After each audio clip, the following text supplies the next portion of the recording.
आहे ना. चला चला व्हिडिओमध्ये येत आहे तुम्ही. तू पुढे जा,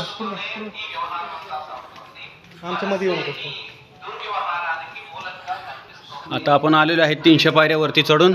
अजून 3250 पायऱ्या बाकी राहिलेल्या आहेत.